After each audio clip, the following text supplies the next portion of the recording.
நம்ம நிறைய பேர் சொல்லி கேள்விப்பட்டிருப்போம், தொப்பையை குறைக்கணுமா ஆயில் ஐட்டம் சாப்பிடாதீங்க, பிரியாணி சாப்பிடாதீங்க. அப்போ எதை எப்போ சாப்பிடணும்னு உங்களுக்கு தெரியாமலே பிடிச்ச சாப்பாட்டை அவாய்ட் பண்ற மாதிரி ஆயிடுது. இப்படி ஒல்லியாக உணவை தள்ளி வைக்கிறது, உப்பு சப்பு இல்லாத உணவை சாப்பிடுறது எல்லாம் ஒரு நாளைக்கு உடல்ல சேர வேண்டிய சத்துக்களை சேர விடாம பண்ணிடுது. இந்த வீடியோல எதை பத்தி பார்க்க போறோம்னு பாத்தீங்கன்னா, எப்படி சாப்பிட்டுக்கிட்டே தொப்பையை குறைக்கலாம்னு தெரிஞ்சுக்க போறோம். ஒரு உணவை சாப்பிடுறதுக்கு முன்னாடி இந்த விதிமுறைக்கு உட்பட்டு இருக்கான்னு தெரிஞ்சுக்கணும். Number 1, low glycemic index.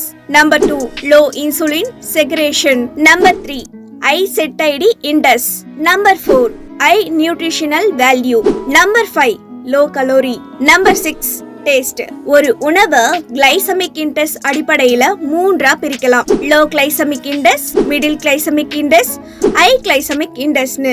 Low glycemic index value பொறுத்தவரை 0ல இருந்து 55 வரை இருக்கும். மிடில் கிளைசமிக் இன்டெக்ஸோட வேல்யூ 56ல இருந்து 69 வரைக்கும் இருக்கும். ஹை கிளைசமிக் இன்டெக்ஸோட வேல்யூ 70க்கு அதிகமா இருக்கும். லோ கிளைசமிக் இன்டெக்ஸ் உணவு என்ன பண்ணும்னு பாத்தீங்கன்னா, உடம்புல உள்ள சர்க்கரை அளவை ரொம்ப குறைவா வச்சு இருக்க உதவும். நம்ம சாப்பிடக்கூடிய உணவானது லோ இன்சுலின் செக்ரேஷன் இருக்கும். அப்படின்னா என்னன்னு கேக்குறீங்களா? கொழுப்பு இருக்க உணவை எடுத்துக்கலாம், ஆனா மைதாவுல செய்யற ஜங்க் ஃபுட்ல இன்சுலின் செக்ரேஷன் அளவு ரொம்பவே அதிகமா இருக்கு. ஹை செட்டைடி இன்டெக்ஸ் உணவு ஒரு வேளைக்கு தேவையான ஆற்றலையும் பசியையும் போக்கக்கூடியதா இருக்கணும். ஹை நியூட்ரிஷனல் வேல்யூ உணவு நான் முன்னாடி சொன்ன மாதிரி தான் ஒரு நாளைக்கு தேவையான கார்போஹைட்ரேட், புரோட்டீன் போன்றதை தரும். 5வது, லோ கலோரி. நம்ம சாப்பிடுற உணவு லோ கலோரி உணவா மட்டும்தான் இருக்கணும். Number 6, taste. Last but not least, டேஸ்டுக்காக தாங்க நிறைய பேர் உணவையே சாப்பிடுறாங்க. இதோட அடிப்படையில முதல் வரிசையில இருக்க உணவு முட்டை. முட்டையில 0 கிளைசமிக் இன்டெக்ஸ் தாங்க இருக்கு. 100 கிராம் முட்டையில 14 கிராம் புரோட்டீன் சத்து இருக்கு. அதாவது நம்ம உடம்புக்கு தேவைப்படும் 9 வகையான ஊட்டச்சத்து முட்டையில இருக்கு. ஆமா, இதுல அதிக கொழுப்பு சத்து இருக்கே, இத வச்சு நான் எப்படி தொப்பையை குறைக்க முடியும்னு கேக்குறீங்களா? நம்ம உடம்பே ஒரு நாளைக்கு 1000 கிராம் கிட்ட கொழுப்பை உற்பத்தி பண்ணுது. முட்டையில இருக்க 300 கிராம் கொழுப்பு லிவரோட வேலையை குறைக்குமே தவிர தொப்பையை அதிகரிக்காது.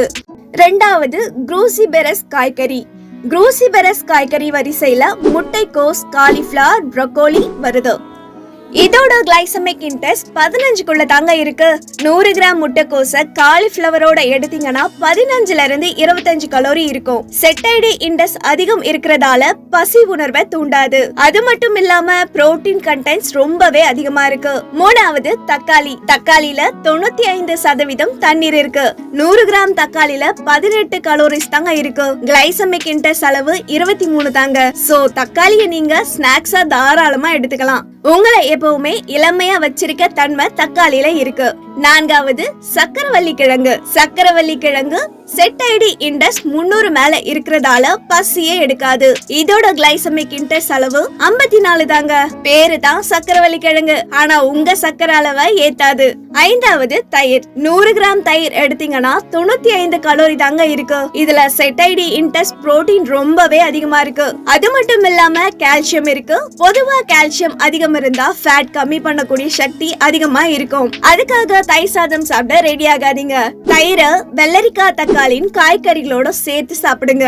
ஓகே வியூவர்ஸ், இது போல ஹெல்த் பத்தி நிறைய தெரிஞ்சுக்க ஃபைனல் சேனலை சப்ஸ்கிரைப் பண்ணுங்க.